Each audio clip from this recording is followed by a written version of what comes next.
Next important question is, which shell would be the first to have a G subshell?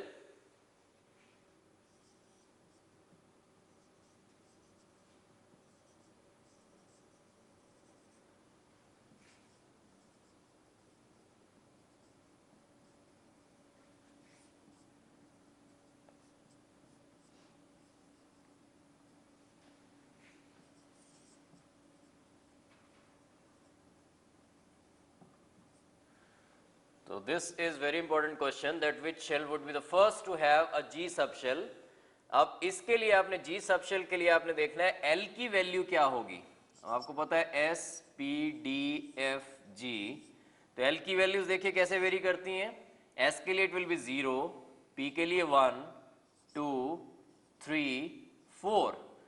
तो L की value है G subshell के लिए 4. और सबसे पहली शेल कौन सी होगी जिसमें L will be equal to 4? That has to be L plus 1, that is N will be 5.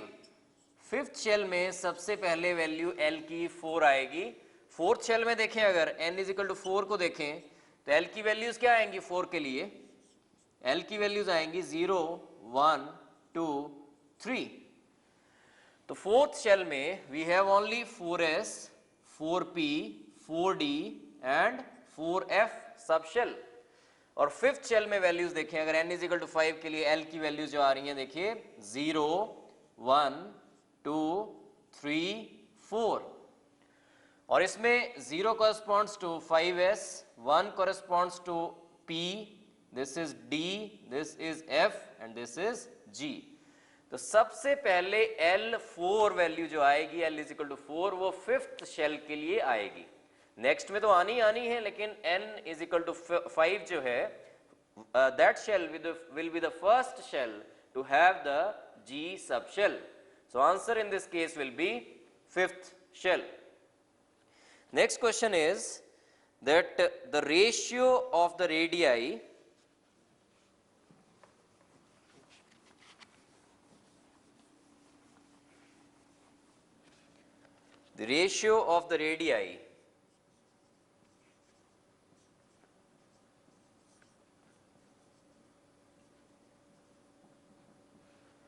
of the first 3 Bohr orbits is?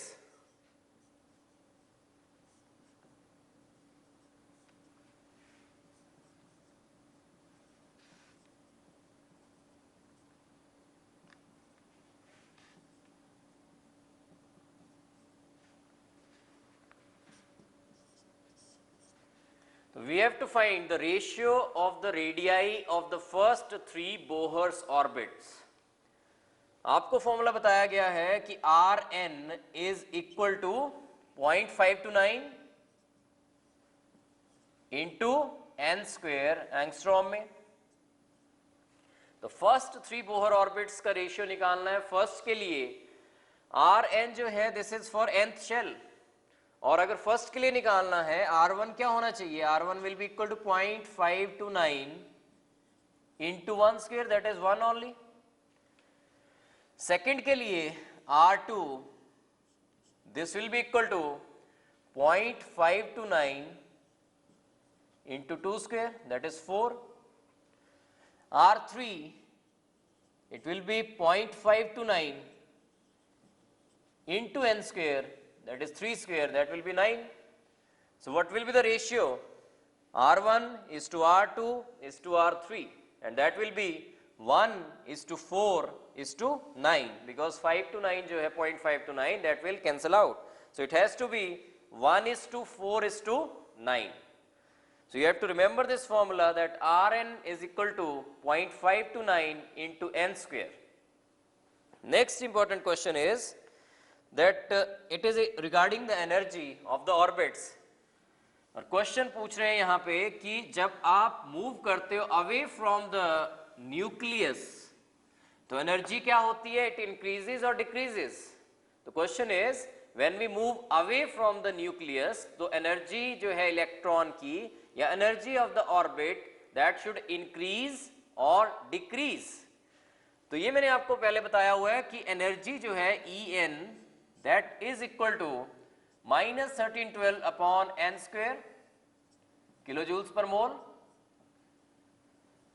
अब इसी को कंसिडर करें तो एनर्जी को क्या होगा, as the value of n increases, as the value of n increases, En अगर ये पॉजिटिव वैल्यू देखें, ये वाला देखें, कंसिडर करें तो En क्या होना चाहिए था, वैसे डिक्रीज होना चाहिए था, लेकिन नेगेटिव भी है यहाँ पे, तो नेगेटिव की वैल्यू अगर डिक्रीज कर रही है दैट मीन्स En की वैल्यू क्या कर रही है, this is increasing.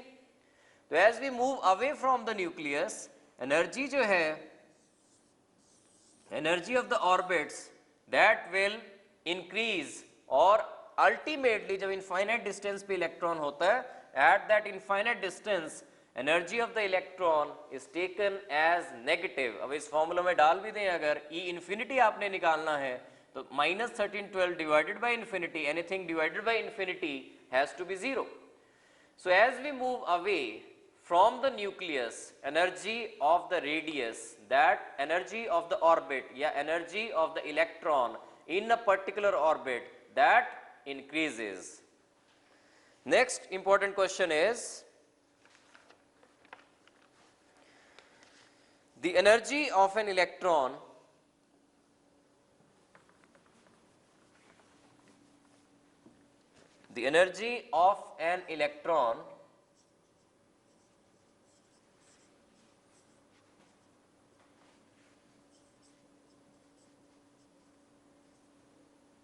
in the third orbit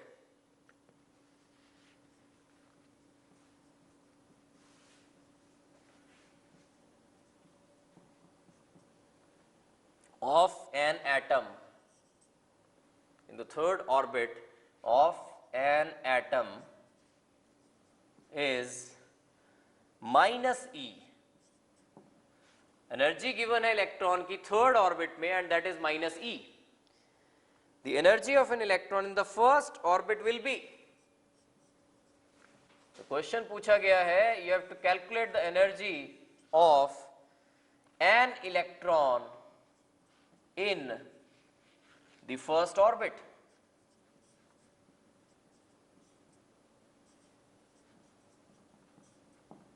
What will be the energy of an electron in the first orbit? Now to solve this problem, आपको पता है कि En is equal to E1 divided by n square. This is the formula which we have to use, that En, energy of the electron in the nth shell, in the nth orbit, is equal to E1 divided by n square. तो इसमें आपको third orbit की energy given है, that is minus E. तो आप ये कीजिए कि यहाँ पे E3 निकाल लीजिए, E3 will be equal to E1 divided by n square. So what will be n square? E3 की बात हो रही है, n is equal to 3, तो this will be 3 square, that is equal to 9, और E3 की वैल्यू गिवन है आपको, this is given that it is equal to minus E, so minus E is equal to E1 divided by 9, so what will be E1? Therefore from this E1 will be equal to minus 9E. तो ऐसे questions are quite important, जिसमें कि आपको हो सकता है third की या फोर्थ की या फिफ्थ शेल में जो इलेक्ट्रॉन है उसकी एनर्जी गिवन होगी, and you have to calculate the energy of the electron in the first orbit, और हो सकता है you have to calculate the energy of the electron in the second orbit और third orbit. So you have to use this formula that En is equal to E1 divided by n square. n is the number of shell जिसमें बात हो रही है electronic energy की. जैसे यहाँ पे बात हो रही है थर्ड ऑर्बिट की, थर्ड ऑर्बिट में energy of electron is given equal to minus E. So E3 आप डाल देंगे इसमें, E3 निकाल लेंगे, E3 will be equal to E1 divided by 3 square, that is E1 divided by 9. E3 की value is given that is minus E. तो आप क्या करेंगे, E1 कैलकुलेट कर लेंगे यहाँ से, and E1 will be equal to minus 9E.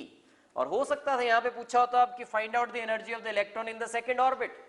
तो सेकंड ऑर्बिट में एनर्जी कैसे निकालनी थी, अगर E1 निकल गया तो इस फॉर्मूले में डाल देना था आपने, सेकंड ऑर्बिट की एनर्जी क्या होनी थी, E2 would have been E1 divided by n square, और E1 क्या है minus 9E divided by n square, that is divided by 4. It would have been minus 9/4e। तो किसी भी तरह से क्वेश्चन पूछा जा सकता है, आपको किसी भी शेल में एनर्जी गिवन होगी, आपको ये फॉर्मूला लगाना है, उसके बाद E1 कैलकुलेट करना है। जब E1 आ गया तो उसके बाद जिस मर्जी ऑर्बिट में अगर पूछा हो, जिस मर्जी ऑर्बिट में पूछा हो, आपने इस फॉर्मूले में डाल देना है। E1 जब एक बार निकल गया, divided by n square, that will give the energy of the electron in that particular shell. So next question is,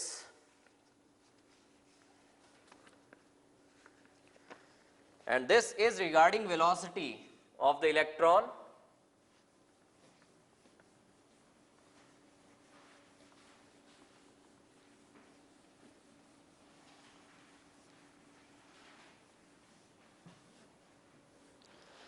And the question is, if the speed of electron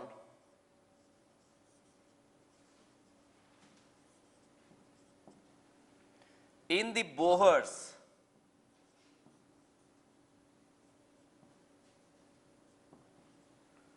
first orbit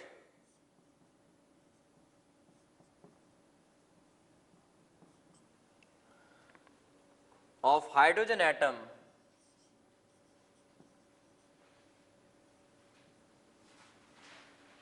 Bx, then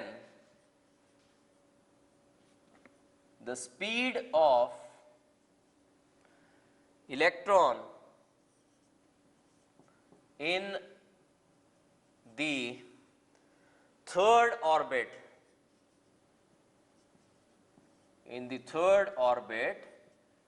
will be equal to,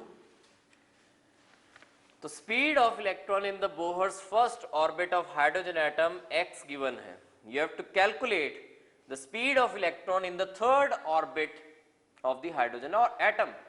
third orbit में you have to calculate the velocity और speed पूछा है इसने, speed of the electron in the third orbit क्या होगी electron की। तो आपको फॉर्मूला बताया गया पहले कि स्पीड या वेलोसिटी के लिए क्या फॉर्मूला बताया था, Vn is equal to Z upon n 2.188 into 10 raised to power 6 meters per second। तो ये फॉर्मूला याद होना चाहिए। यहां पे बात हो रही है हाइड्रोजन एटम की, तो Z तो 1 ही होगा, फर्स्ट ऑर्बिट चाहे third orbit Z will be equal to 1 क्योंकि हाइड्रोजन एटम है। फर्स्ट में एनर्जी वेलोसिटी गिवन है, स्पीड गिवन है, and that is equal to x। जब थर्ड में जाएगा इलेक्ट्रॉन तो क्या फर्क क्या पड़ेगा, we have to divide the velocity by n। First में अगर फर्स्ट डाल दें v1 डाल दें इसको, v1 क्या आ जाएगा 2.188 into 10 raised to power 6 divided by 1, और v3 क्या आएगा, v3 will be equal to 2.188 into 10 raised to power 6 divided by 3, and ये जो फर्स्ट दिया हुआ था 2.188 इंटू 10 रेज़्ड टू पावर 6 आया हमारे पास, जो V1 आया, V1 क्या आया हमारे पास 2.188 इंटू 10 रेज़्ड टू पावर 6, इसकी वैल्यू क्या गिवन है x, दिस इज x, तो V3 क्या आ जाएगा x/3। तो दैट मीन्स जब भी इलेक्ट्रॉन नेक्स्ट ऑर्बिट्स में जंप कर रहा है तो वेलोसिटी जो फर्स्ट ऑर्बिट में वेलोसिटी है आपने उसको डिवाइड कर देना है bye n, that will give the velocity of the electron in the nth shell। तो this relation is quite important। आगे चाहे आपको उतना याद ना रह पाए कोई बात नहीं, लेकिन you must remember that velocity का Vn nth shell में और n का क्या रिलेशन है, that is inverse relation। और हो सकता है कि कई केसेस में, कई क्वेश्चंस में आपसे हाइड्रोजन लाइक स्पीशीज का पूछ लिया जाए। तो हाइड्रोजन लाइक स्पीशीज का पूछ लिया जाए तो क्या करना होता है, आपने Z से यहाँ पे मल्टीप्लाई भी करना पड़ेगा। यहाँ पे मैंने मल्टीप्लाई इसलिए नहीं किया क्योंकि it is the case of hydrogen atom only, third orbit वाली बात हो रही है चाहे फर्स्ट ऑर्बिट वाली बात हो रही है, it is hydrogen atom only. So Z1 रहा यहाँ पे, Z का कंसिडरेशन इसमें है ही नहीं, इसमें just we have to consider only the nth shell. किस शेल में बात हो रही है, फर्स्ट में अगर x है तो थर्ड में it will B x divided by 3। So next important question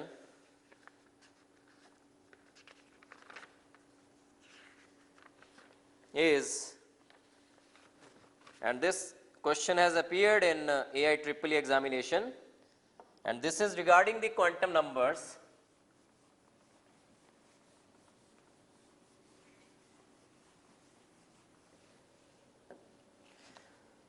So he is saying that consider the ground state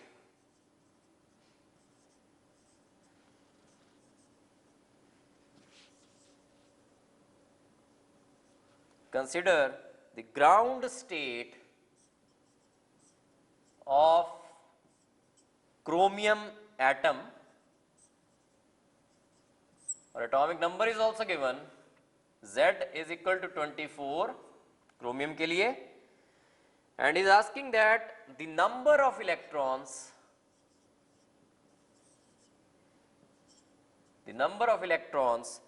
with azimuthal quantum number,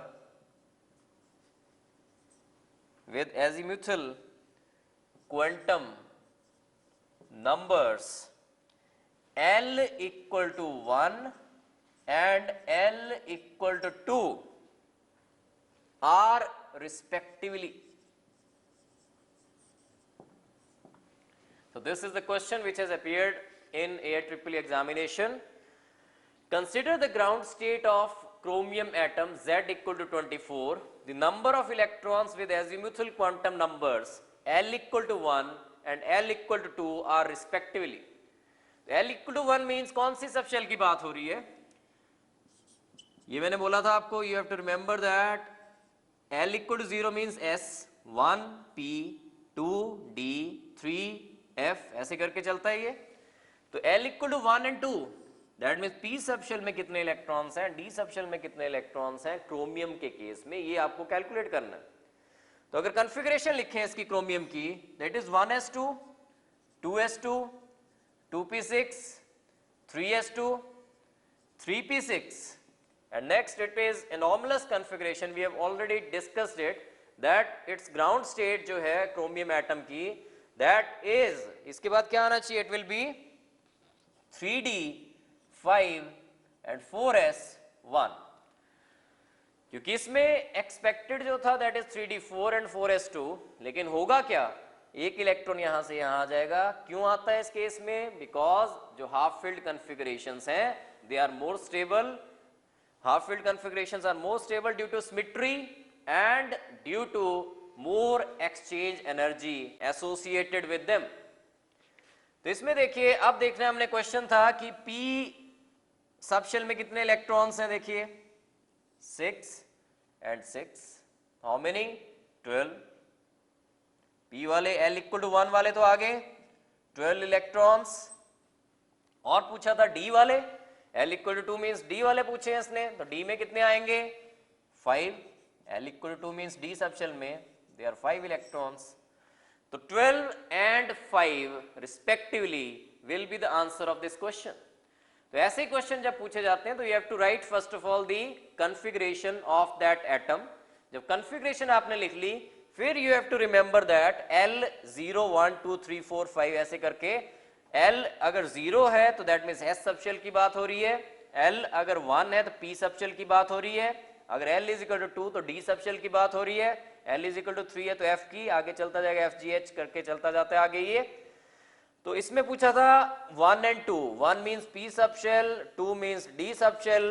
तो P सब शेल में इसमें देखिए 12 इलेक्ट्रॉन्स हैं और D सब शेल में इसमें देखिए 5 इलेक्ट्रॉन्स हैं. तो answer will B 12 and 5 respectively. Now we will cover up the questions in your assignments. Open up your assignments and come to the first question of your assignment. And first question is, photoelectric emission is observed from a surface for frequencies nu1 and nu2 of the incident radiation, and it is given that nu1 is greater than nu2 if the maximum kinetic energies of the photoelectrons in the two cases are in the ratio 1:k, then the threshold frequency nu0 is given by.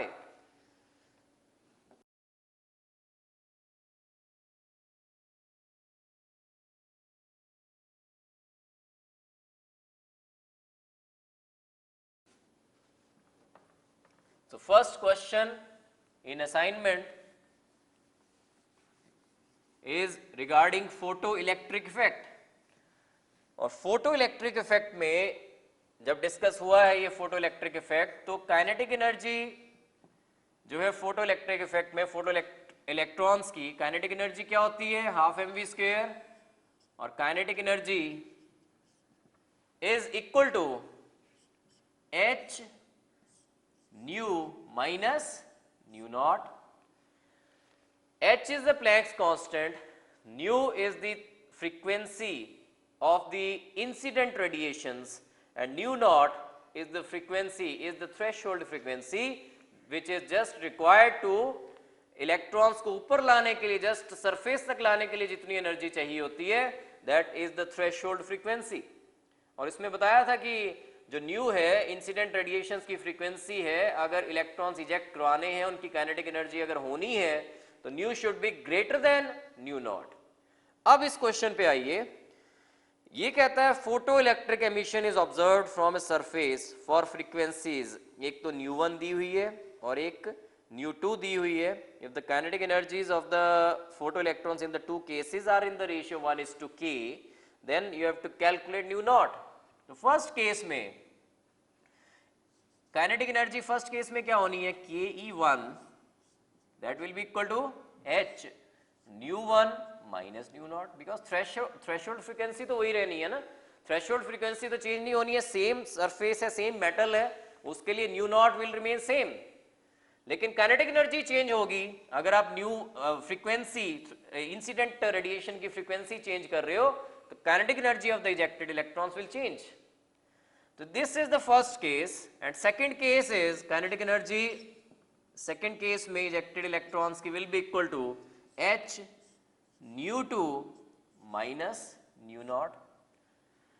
और इन दोनों का जो ratio given है, kinetic energies का जो ratio है, that is equal to 1:k.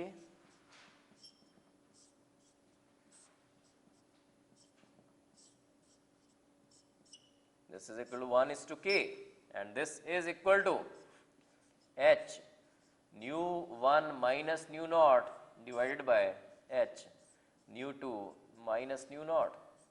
h will cancel out. इससे आपने क्या करना है, न्यू नॉट निकालना है, क्रॉस मल्टीप्लाई करोगे इस इक्वेशन को, you will cross multiply it, ऊपर जाएगा ये, तो this will be nu 2 minus nu nought, and this will be k nu 1 minus k nu not.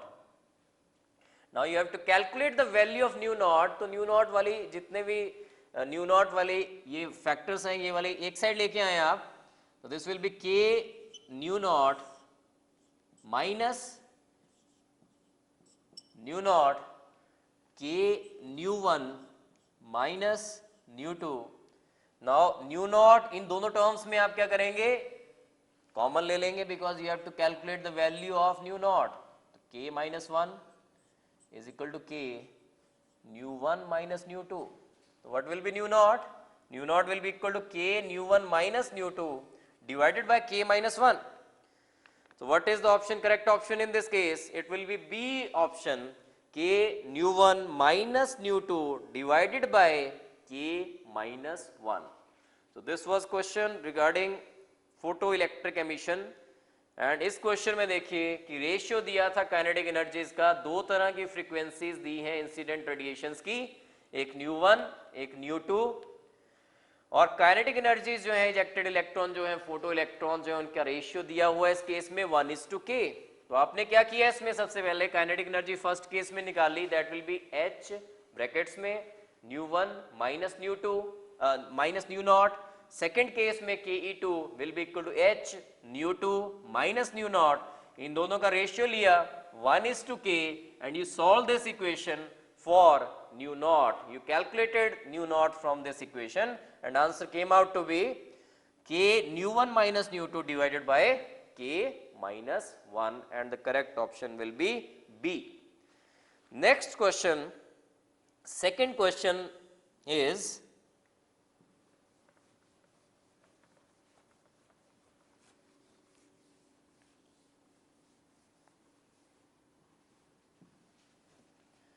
the difference in the angular momentum associated with the electron in two successive orbits of hydrogen atom is. So what was the value of angular momentum?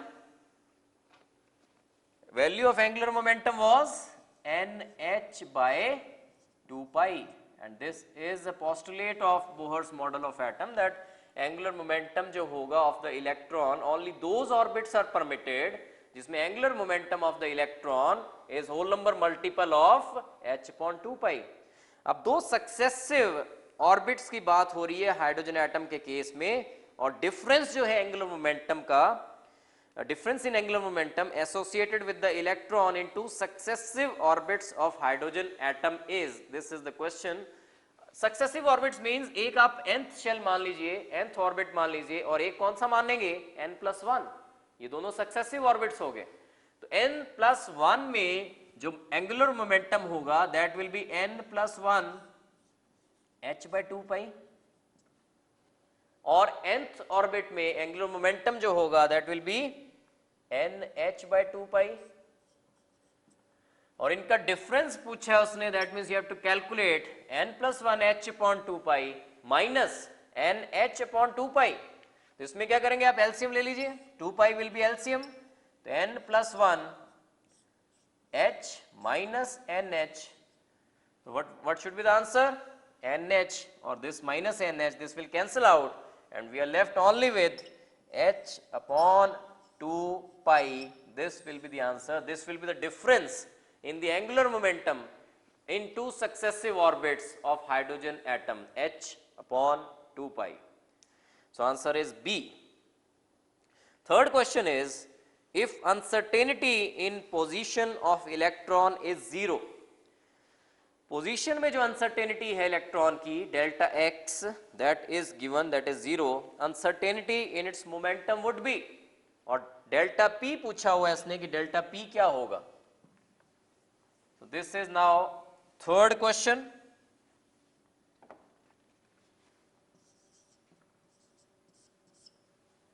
If uncertainty in position of the electron is 0, delta x is 0, and delta p पूछा हो तो you know the relation that delta x into delta p is equal to h upon 4 pi.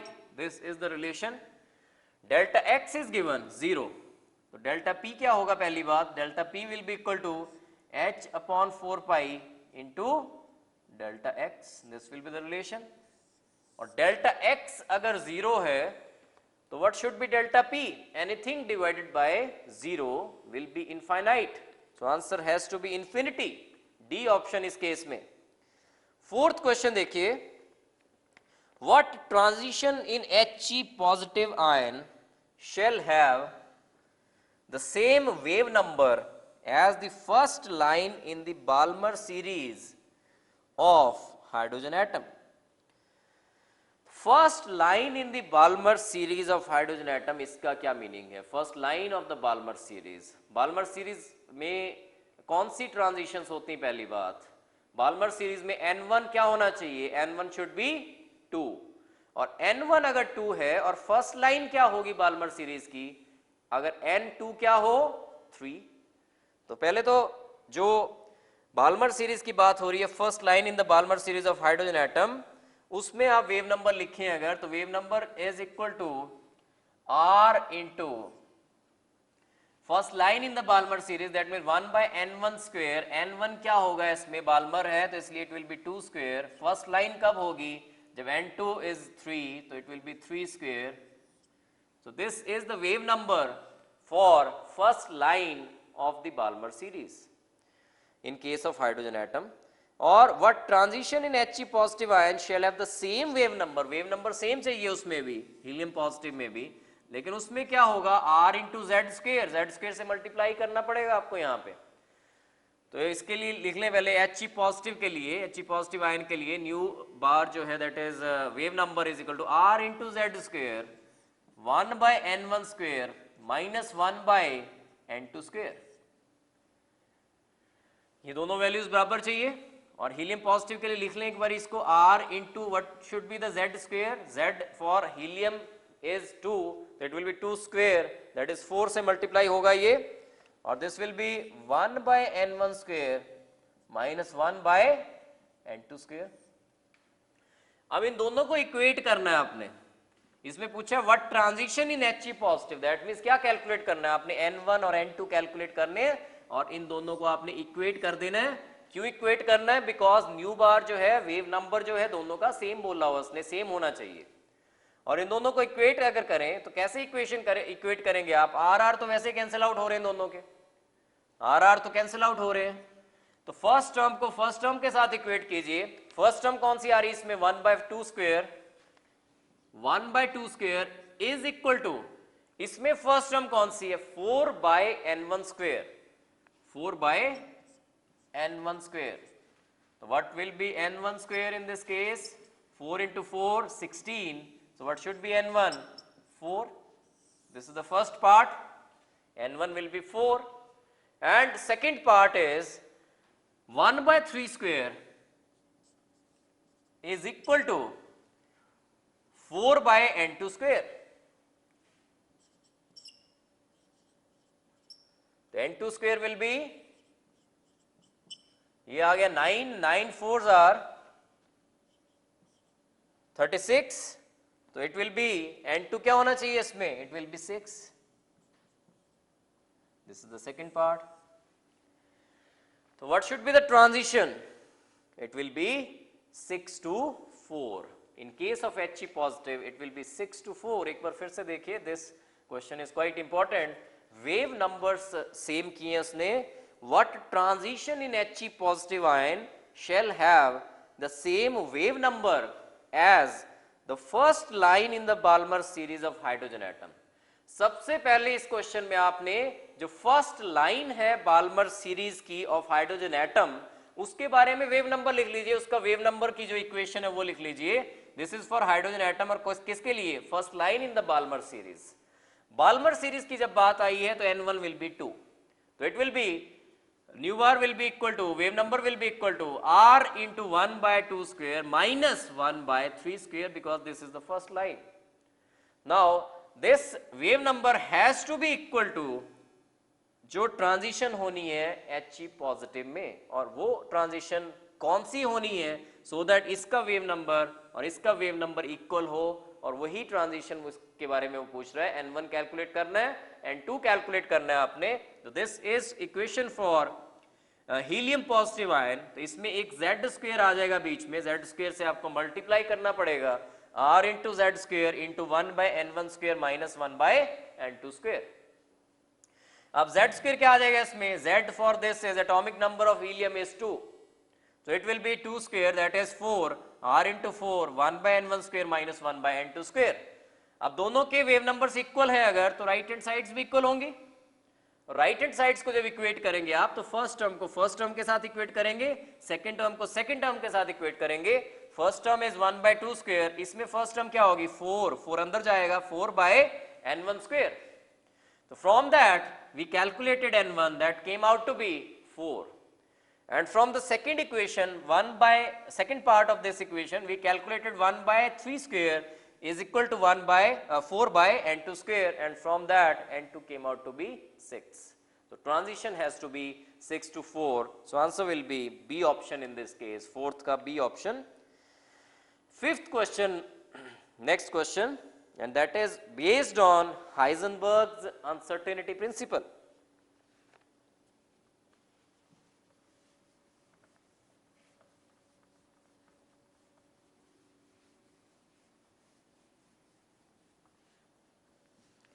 Next is fifth question.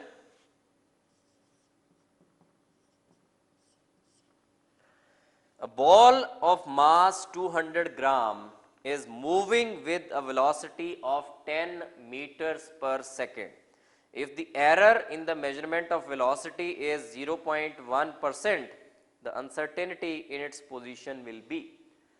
अब ऐसे questions में मैंने पहले भी बोला था कि आपने H कौन सा वाला लेना है वो माइंड में रखना है आपने। इसमें अगर H आप ले रहे हो 6.6 इंटू 10⁻⁻34 जूल सेकेंड्स, तो आपको जो वेट है, जो मास है बॉल का, वो केजीज में लेना पड़ेगा। अगर आप 200 ग्राम्स लेके ये करते हो क्वेश्चन तो गलत आएगा आंसर आपका। तो you have to be very careful about the units जिसमें कि हर एक चीज मेजर की गई है। अगर यूनिट्स को माइंड में रखोगे तभी आंसर सी वाले अनसर्टेनिटी वाले में तो कुछ ना कुछ जरूर होता है वहां पे किया हुआ कि अगर केजी में है और आप यूनिट्स जो ले रहे हैं उसके एच के 6.6 इंटू 10⁻⁻27 अर्ग्स वाले लेके चल रहे हो और जूल्स वाले नहीं ले रहे हो तब भी गलत आ जाना है। तो आपने यूनिट्स बिल्कुल मैच करने। अब इस क्वेश्चन में, क्वेश्चन नंबर 5 में आपको पता है कि अनसर्टेनिटी प्रिंसिपल क्या है, delta x into delta p, that will be m delta v and this will be equal to h upon 4 pi. अब इसने दिया है error in the measurement of velocity 0.1% और अनसर्टेनिटी इन पोजीशन निकालनी है। Delta we क्या होगा, पहली बात m क्या होगा यहाँ पे, m will be 200 grams divided by, इसको क्या करेंगे केजीज में करेंगे तो डिवाइडेड बाय 1000। डेल्टा वी क्या होगा, uncertainty in velocity, velocity given है 10 मीटर्स पर सेकेंड, उसका क्या लेना पड़ेगा आपको, उसका 0.1% you have to calculate. 0.1% of 10, that is 10 into 0.1 divided by 100. This is 0.1% of this 10. So it will be is equal to h, that is 6.6 into 10 raised to power minus 34 divided by 4 into 3.14. This will be the equation. Delta x आपको निकालना है, इसको आपने grams को KG में convert किया और 0.1% आपने कैलकुलेट किया of 10 and that is equal to 10 into 0.1 divided by 100 is equal to 6.6 into 10⁻34 divided by 4 into 3.14। इसमें अगर डेल्टा एक्स आप कैलकुलेट करेंगे that will be D option 2.63 इंटू 10⁻32 meters।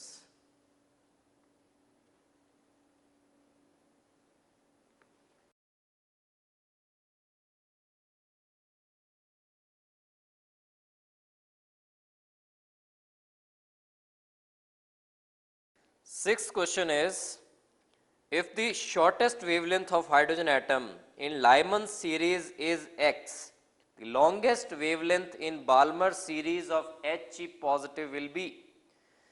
ऐसे क्वेश्चंस में ये मैंने पहले भी आपको बताया है कि shortest wavelength and longest wavelength एक बार फिर से देखिए कि कैसे देखना होता है। ये आपको बताया, ये formula Rydberg formula, wave number is equal to 1 by lambda is equal to r into z square into 1 by n1 square minus 1 by n2 square. तो अगर ये शॉर्टेस्ट चाहिए, शॉर्टेस्ट वेवलेंथ चाहिए तो ये वाला गैप जो है that should be maximum, because अगर एलसीएम लेके इसको देखें तो it will be n1 square into n2 square minus n1 square. तो अगर ये शॉर्टेस्ट चाहिए, इनका रिलेशन देखिए, इनवर्स रिलेशन जो आ रहा है, अगर ये शॉर्टेस्ट चाहिए तो it has to be maximum, जो गैप है दैट शुड बी मैक्सिमम। और अगर मिनिमम वेवलेंथ चाहिए, अगर ये मैक्सिमम चाहिए तो it has to be the minimum gap.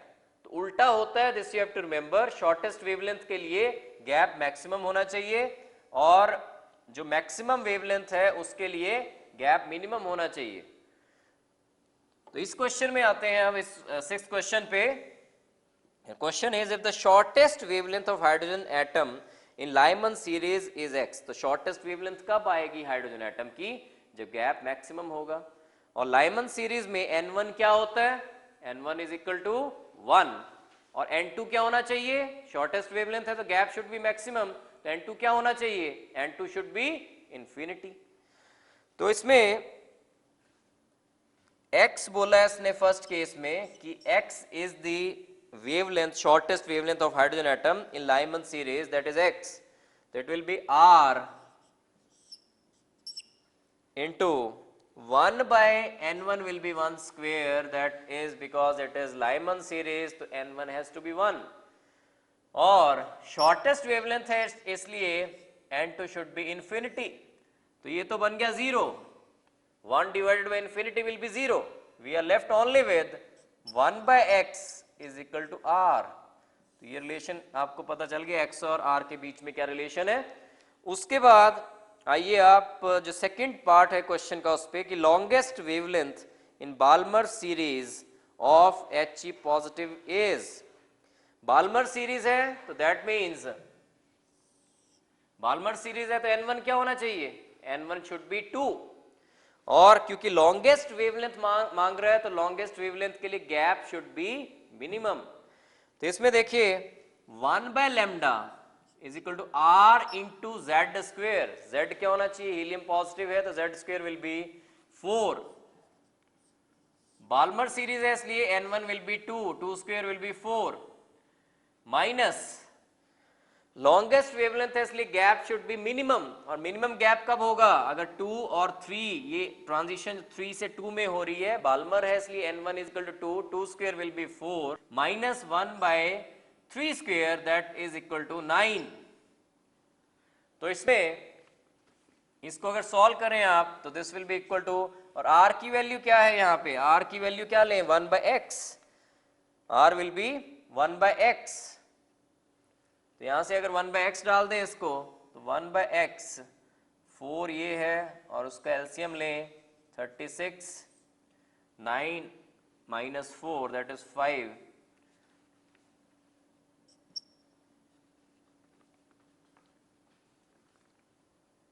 Nine minus 4 it will be 5 into 4 upon 36, but we have to calculate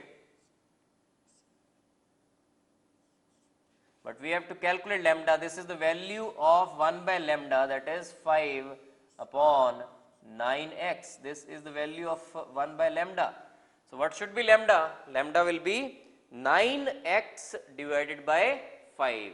So answer has to be A, that is 9x by 5. तो देखिए इसमें first part जो था question का वो था कि shortest wavelength hydrogen atom की लाइमन सीरीज के केस में x गिवन है, तो लैम्डा ये रिलेशन यूज कर रहा हूं 1 by lambda is equal to r into z square into 1 by n1 square minus 1 by n2 square, z तो आ जाएगा हाइड्रोजन के केस में 1, तो z square will be 1, 1 by lambda की जगह x, शॉर्टेस्ट वेवलेंथ दी हुई है x, तो लैम्डा की जगह डाल दिया x is equal to r into 1 by n1 square की जगह लिया 1 square, because he is talking about Lyman series, तो लाइमन में n1 विल बी 1, और बात हो रही है शॉर्टेस्ट वेवलेंथ की इसलिए गैप शुड बी मैक्सिमम, और गैप मैक्सिमम कब आएगा, जब n2 है इन्फिनिटी और n1 है 1, तो n2 ले लिया इन्फिनिटी और this will be 1 divided by infinity will be 0, तो 1 by x is equal to r, r की वैल्यू आ गई that is 1 by x from the first part of the question. अब सेकेंड पार्ट पे आए जो उसने पूछा हुआ है कि longest wavelength in Balmer series of He positive will be, तो 1 by lambda is equal to r into z square, helium positive के लिए z square will be 4, 2 square that is 4 into Balmer series है 1 by 2 square that is 1 by 4, और क्योंकि longest wavelength है इसलिए it will B, यहाँ पे क्या होना चाहिए 3 होना चाहिए, गैप क्या होना चाहिए मिनिमम होना चाहिए लॉन्गेस्ट वेवलेंथ के लिए, तो it will be 1 by 3 square that is 1 by 9, तो this will be 1 by lambda is equal to r की जगह x डाल दिया दैट इज 1 बाय x डाल दिया और 4 इंटू एलसीएम लिया 36, 5 upon 36 and 4 and 36 they cancel out, 4 9s are, तो this will be 1 by lambda is equal to 5 upon 9x, तो lambda will be 9x upon 5, so option is A. Next question, seventh question, the number of waves in an orbit are, the number of waves in an orbit are, तो वैसे तो you have to remember this question that answer will be n, लेकिन निकला कैसे है देखिए एक बारी, question number 7th, number of waves in an orbit are equal to number of the shell जिसकी बात हो रही है, जैसे 5th शेल की बात हो रही है तो number of waves कितनी आएंगी 5, nth शेल की बात हो रही है तो नंबर ऑफ वेव्स कितनी आएंगी n, तो ये आया कैसे देखिए 7th क्वेश्चन,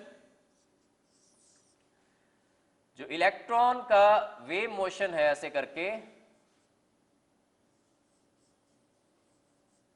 करके वेव मोशन मान रहे हैं हम इसका, और the waves are in phase, they are not out of phase, they are in phase, तो ये सर्कुलर ऐसे सर्कुलर बन गया ये, और वेव जो मोशन है, जो लैम्डा होगा, जो एम्पलीट्यूड है, that is very very small, इसलिए जब टोटल लेंथ मान सकते हैं this will be equal to the circumference of this circle only. जो टोटल ये वाला सर्कमफ्रेंस है दैट इज इक्वल टू, आपको पता है, is equal to 2 pi r. तो टोटल नंबर ऑफ वेव्स जो आ रही हैं उनके पूरी की पूरी लेंथ कितनी बन गई, सारी की सारी वेव्स की 2 पाई आर बन गई, that is equal to the circumference of the circle. और अगर एक वेवलेंथ जो है दैट इज लैम्डा, तो कितनी वेव्स होंगी इसमें पूरे में, टोटल कितना आ रहा है distance 2 pi r equal to circumference of this circle, और एक वेव का जो लेंथ है दैट इज लैम्डा, तो नंबर ऑफ वेव्स कितनी होंगी 2 pi r divided by lambda. These are the number of waves 2 pi r, that is the total distance, और एक वेव कितनी है लैम्डा के बराबर, एक वेवलेंथ जो है दैट इज लैम्डा, तो टोटल वेव्स कितनी होंगी, टोटल डिस्टेंस जितना आ रहा है ये वाला divided by lambda, wavelength of one wave. तो दिस विल बी, लैम्डा की जगह आप डालोगे, आपको पता है कि lambda is equal to h upon m v, lambda is equal to h upon m v, de Broglie concept से आपको बताया था। तो number of waves will be equal to 2 pi r divided by h upon m v, this is lambda's values h upon m v. Now we know that m v are क्या होता है, angular momentum जो है electron का वो किसके बराबर होना चाहिए according to Bohr concept, that should be equal to n h upon 2 pi. तो एम वी आर की जगह मैं डाल दूं अगर एन एच अपॉन 2 पाई, तो this will be n h upon 2 pi, और नीचे एच भी है, तो क्या क्या कैंसिल आउट हो गया, देखिए 2 पाई cancels out, h h cancels out, we are left only with n. So number of waves in the nth orbit, या number of waves in an orbit are equal to the number of that particular orbit, that means it will be equal to n only. तो एक बार फिर से देखिए question, कि मैंने ये माना कि ये ऐसे करके वेव मोशन है इलेक्ट्रॉन का, और जो ये एम्पलीट्यूड है दैट इज वेरी स्मॉल, तो ये जो टोटल वेव्स होंगी जितनी भी होंगी ये, वो उनका जो टोटल डिस्टेंस जो कवर अप कर रही हैं that should be equal to circumference of this circle, और सर्कमफ्रेंस होता है 2 पाई आर, और टोटल डिस्टेंस जो आ रहा है that is equal to 2 pi r, और एक वेव का जो डिस्टेंस है, एक वेवलेंथ जो है दैट इज लैम्डा, तो कितनी वेव्स आ जाएंगी, टोटल डिस्टेंस डिवाइडेड बाय एक वेव का डिस्टेंस जो है, एक वेवलेंथ जो है 2 pi r divided by lambda, this will be number of waves. और लैम्डा की जगह डाल दिया h upon m v, de Broglie concept से, तो 2 पाई आर और साथ में ये डल गया लैम्डा की वैल्यू डल गई h अपॉन एम वी, और उसके बाद मैंने किया कि एम वी आर जो होता है m v r according to Bohr concept that is equal to n h upon 2 pi cancel out, h h cancels out, we are left only with n, so number of waves will be equal to n, so answer will be B. Next question, 8th question, a photon of 300 nanometer is absorbed by a gas and then re-emits 2 photons. एक photon absorb हो रहा है and it is re-emitting 2 photons. One re-emitted photon has a wavelength of 496 nanometer. The wavelength of the second re-emitted photon is,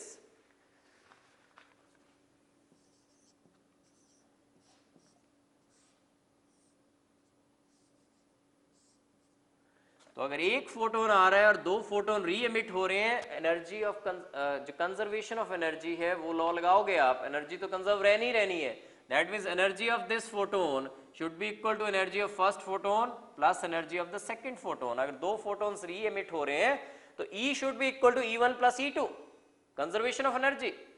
और अब energy का formula आपको पता है, energy is equal to H nu, और this is equal to h c by lambda, h c by lambda. तो आपने क्या करना है, E is equal to E1 plus E2, these are the 2 re-emitted photons, और E is the energy of the first photon जो strike कर रहा है, और E will be h c by lambda, E1 is hc upon lambda 1 plus E2 will be hc upon lambda 2.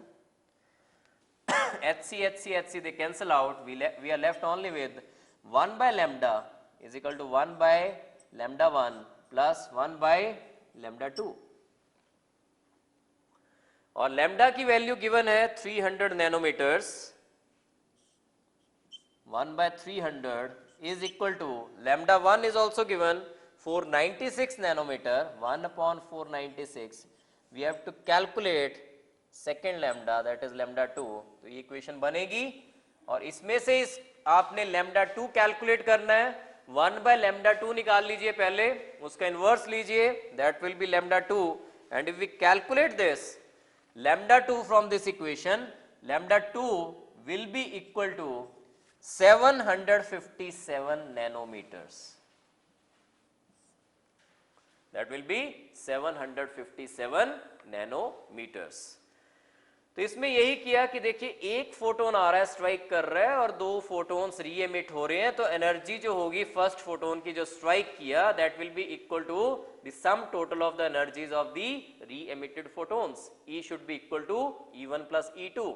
E जो होता है that is equal to H nu is equal to h c by lambda. Lambdas की form में energy ली because lambda given है, wavelength given है, और फिर h c by lambda is equal to h c by lambda 1 plus h c by lambda 2 डाला.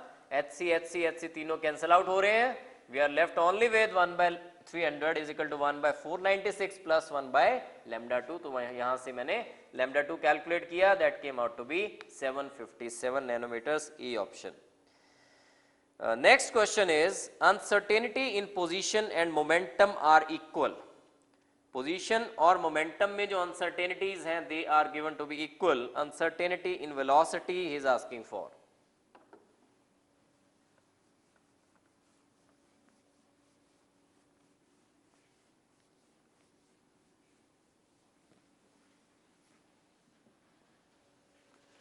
Question number 9th.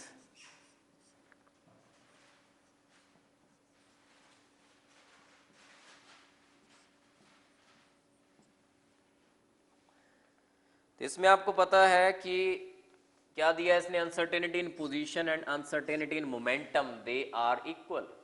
तो आप इसको भी a मान लीजिए, ये भी a होगा, तो क्या वैल्यू आ जाएगी कि a square is equal to h upon 4 pi. a की वैल्यू क्या आ जाएगी, a की वैल्यू आ जाएगी h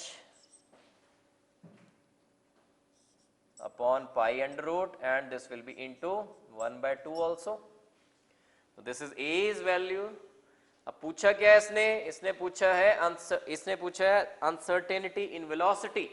ये क्या आ गया, this is uncertainty in position और uncertainty in momentum. तो इसको मान लें this is uncertainty in momentum. That is delta P is equal to this. Delta P होता क्या है, delta P होता है m delta V, that is equal to 1 by 2 under root h upon pi. Delta V पूछा है, तो delta V क्या होगा, delta V will be equal to 1 by 2m under root h upon pi. This will be the answer. So this will be C option, 1 upon 2m under root h upon pi. तो इसमें देखिए delta x into delta p is equal to h upon 4 pi. आपको uncertainty, हाइजेनबर्ग्स uncertainty principle से ये relation पता है.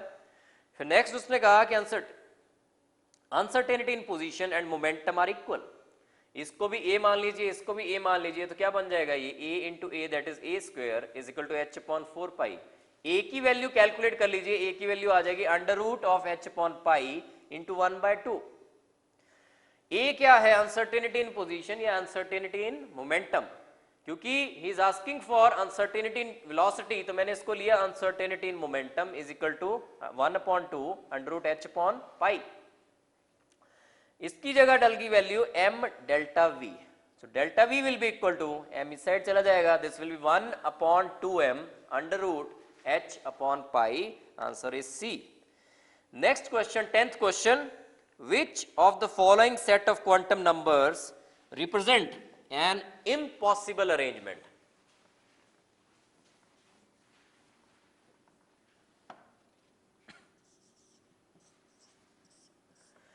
तो first option देखिए, n is equal to 3, l is equal to 2, m is equal to -2, s is equal to half.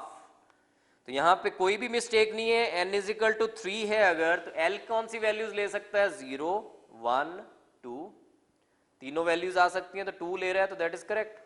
अगर l 2 है तो m कौन सी वैल्यूज ले सकता है, -2 -1 0 +1 +2, तो this is also amongst the values, -2 भी करेक्ट है, s हाफ होगा, ठीक है। बी ऑप्शन देखिए, n इज इक्वल टू 5 और n बी ऑप्शन में n इज इक्वल टू 5, तो l कौन सी वैल्यूज ले सकता है, 0 1 2 3 4, तो इस वैल्यूज में 0 भी है आंसर ऑप्शन में, तो this is correct, l is equal to 0 is correct. m is equal to 0, तो l लिया इसने 0, l लिया ये वाला 0, तो m क्या होगा, this will be 0 only, this is also correct. s is equal to half, that is also correct. Now come to the C option. C option में देखिए n is equal to 3, l कौन सी values ले सकता है, 0 1 2 only, तो this is also correct.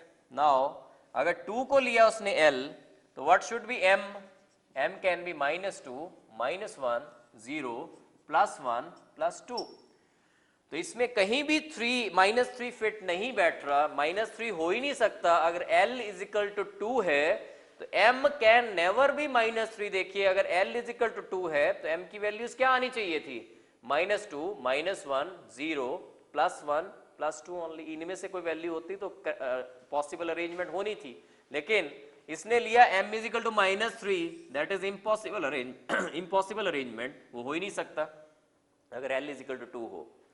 तो C will be the answer, this is impossible arrangement कि n is equal to 3, l is equal to 2, m can never be -3 for this case. So C answer for 10th. Next is 11th question.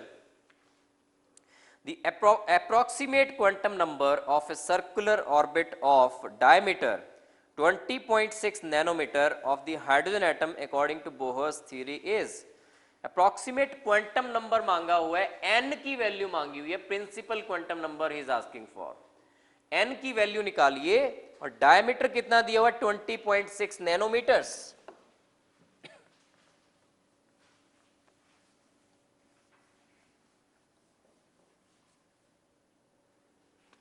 तो question number 11th,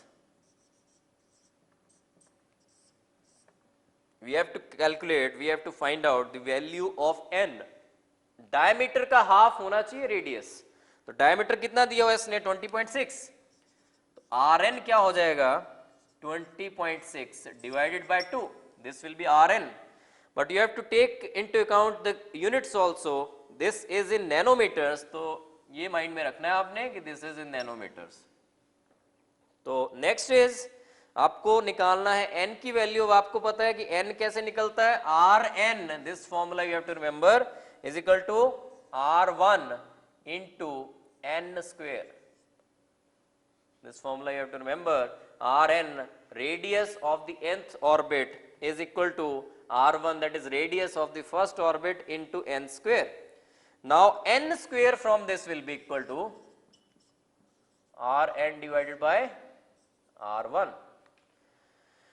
तो Rn तो डाल देंगे आप ये वाली value 20.6 divided by 2, but this is in nanometres, तो इसको आप क्या कीजिए, मीटर्स में कन्वर्ट कर लीजिए, क्योंकि R1 जो मैंने लेना है वो लेना है 0.529 एंगस्ट्रॉम, उसको भी मैं मीटर्स में करूंगा कन्वर्ट, तो दोनों मीटर्स में होने चाहिए, तो इसलिए ये क्या कर देना आपने, नैनोमीटर को कन्वर्ट कर देना मीटर्स में, 1 nanometre is equal to 10⁻⁻⁹ metres divided by R1, R1 क्या होता है, R1 is equal to 0.529 angstrom, क्योंकि एक फॉर्मूला और मैंने बताया था आपको कि Rn is equal to 0.529 into n square, this is in angstroms, so R1 will be equal to 0.529 into 1 square, that is 1 only, तो एंगस्ट्रॉम में this is R1, तो यहां पे R1 की वैल्यू डाल दी मैंने 0.529, but this has to be in metres, this has also to be in metres, क्योंकि ऊपर वाला मीटर्स में लिया तो ये भी मीटर्स में लेना पड़ेगा, तो it will be into 10⁻⁻10 metres. तो आर एन जो लिया, डायमीटर से आर एन लिया 20.6 जो था that was diameter of the nth orbit, उसका हाफ जो होगा दैट विल बी रेडियस। उसके बाद ये रिलेशन यूज कर रहा हूं मैं, r n is equal to r one into n square. From this n square will be equal to r n divided by r one. R n की value यहां से 20.6 divided by 2 into 10 raise to power minus 9 metres divided by R1 की value यहां से इस equation से that will be 0.529 angstrom, that is 0.529 into 10 raise to power minus 10 metres. तो if we calculate this, n will be, this is n square, you have to calculate for n, so n will be approximately equal to 14, exactly it will be equal to 13.95 आ रहा है if we calculate this. This will be n square, you have to calculate n, under root लेना पड़ेगा इसका, that will be 13.95, so n should be, answer should be in this case 14, because 13.95 तो कोई Bohr orbit होगा नहीं, bore n की बात हो रही है, quantum number has to be 14, so it will be 14। अगर 13.95 या 14.1 ऐसा कुछ आ रहा है तो you have to take the answer equal to 14 only। so B option आ रही है इसकी 11th क्वेश्चन की। Next question is 12th question, given that Planck's constant is equal to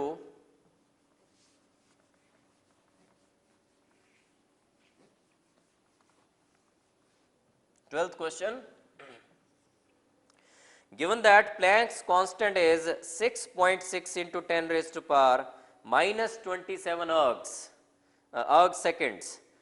Velocity of light is also given 3 into 10 raised to power 10 centimeters per second. The energy of photon of wavelength 3000 angstrom will be। तो इस question में देखिए energy निकालनी है, question number 12। Energy is equal to H nu होता है या फिर it is h c by lambda. कौन सी इक्वेशन यूज करनी है that depends upon the values which you are provided with. इसमें देखिए वेवलेंथ गिवन है फोटोन की, तो आपने लैम्डा वाली इक्वेशन लेनी है। अब इसमें यूनिट्स बराबर रखने हैं, ये माइंड में रखना है। एनर्जी जो है आंसर्स जो है अर्ग्स में है, तो आपने सारी वैल्यूज जो लेनी है देखिए सेंटीमीटर्स वाली लेनी है। H will be equal to 6.6 into 10 raise to power, ergs वाली वैल्यू गिवन है that is -27। Velocity of light will also be in centimetres per second, that is 3 into 10 raise to power 10 centimetres per second. Lambda should also be in centimetres, अगर simply metres में कर देते हैं इसको तो answer will be wrong. This will also be in centimetres, तो angstrom को आपने 3000 एंगस्ट्रॉम को कन्वर्ट करना है into centimetres, that will be equal to 10 raise to power -8। तो पहले आप चाहे इसको मीटर्स में कर लीजिए इनटू 10 रेज टू पावर -10, और मीटर्स को बाद में कन्वर्ट कर लीजिए सेंटीमीटर्स में। तो मीटर कैसे कन्वर्ट होगा सेंटीमीटर में, divided by it will be into 10 raise to power 2, so it will be 10 raise to power -8 से आपने मल्टीप्लाई करना है 3000 angstrom into 10 raise to power -8, that will be lambda in centimetres. तो ये values आएंगी, values ध्यान से डालनी है आपने, पूरा माइंड में रखना है कि यूनिट्स क्या लेने हैं। And if we calculate this will be equal to 6.6 into 10 raise to power -12 ergs. Energy units will be in ergs, so 6.6 into 10 raised to power -12 will be answer. A is the correct option in this case. Next question is 13th question. If m is equal to magnetic quantum number and L is equal to azimuthal quantum number, then कौन C option correct है? L और m के बीच में relations given है सारी options में। अब आपको पता है L और m में रिलेशन होता क्या है। L और M में what is the correct relation, आपको पता है M is equal to 2L + 1। That means कितनी वैल्यूज आ सकती M की, that can be given by 2L + 1। कितनी वैल्यूज आ सकती हैं ऑर्बिटल्स की, कितने ऑर्बिटल्स होंगे, that can be given by the value of L।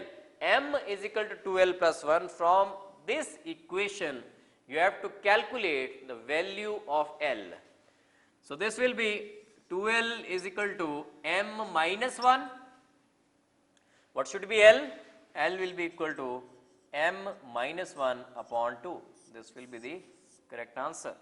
So देखिए ऑप्शन में कहां पे है ये, this is C option, L is equal to m minus 1 upon 2. Next question is 14th question. Which of the following violates the Pauli's exclusion principle? Pauli's exclusion principle क्या था? Pauli's exclusion principle कहता है कि no two electrons in an atom can have same set of all the 4 quantum numbers.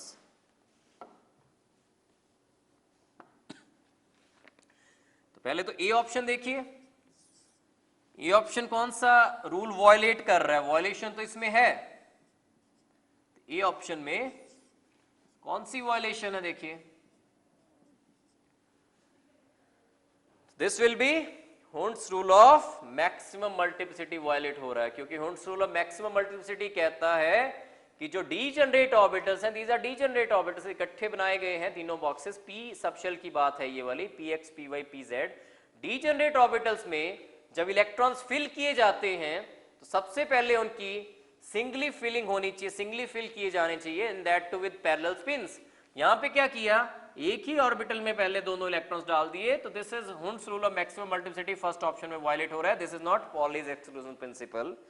Second में देखिए कौन सी violation है सेकंड में,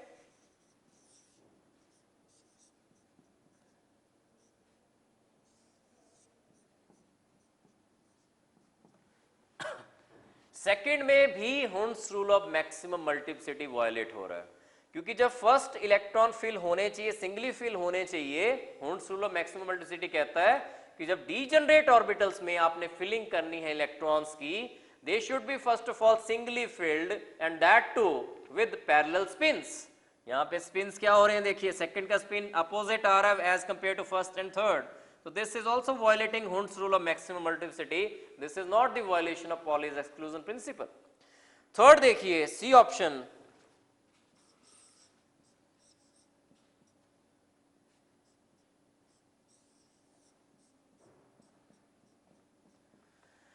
इस पोर्शन को देखिए ध्यान से, इसमें किसकी वायलेशन है, no two electrons in an atom can have same set of all the 4 quantum numbers, that was Pauli's exclusion principle। चारों क्वांटम नंबर की वैल्यूज सेम नहीं आनी चाहिए किसी भी एटम में, इसमें क्या आ रही है, दोनों इलेक्ट्रॉन्स के लिए चारों क्वांटम नंबर सेम आएंगे, तो this is violating Pauli's exclusion principle, C will be the correct answer, C option has to be the correct answer in this case।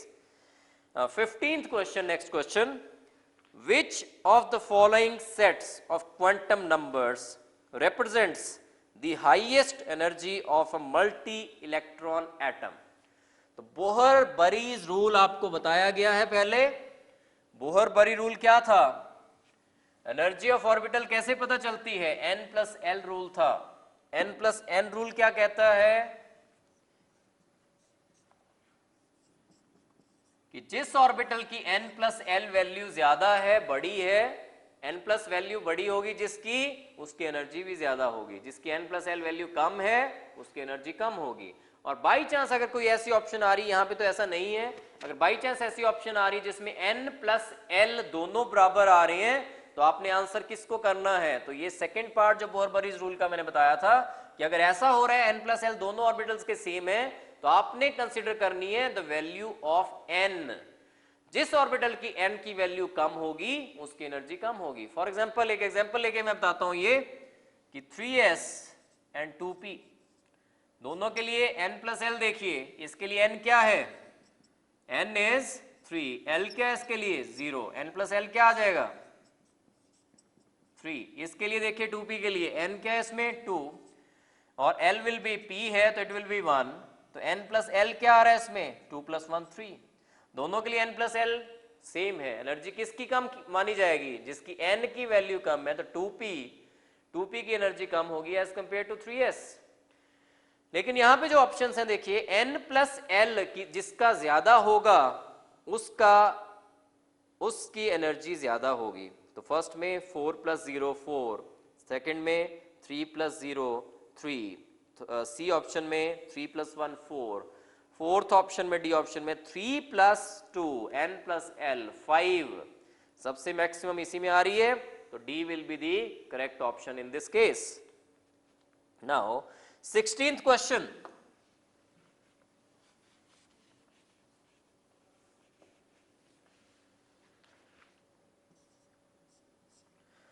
Sixteenth question is the correct set of quantum numbers for the unpaired electron of a chlorine atom is.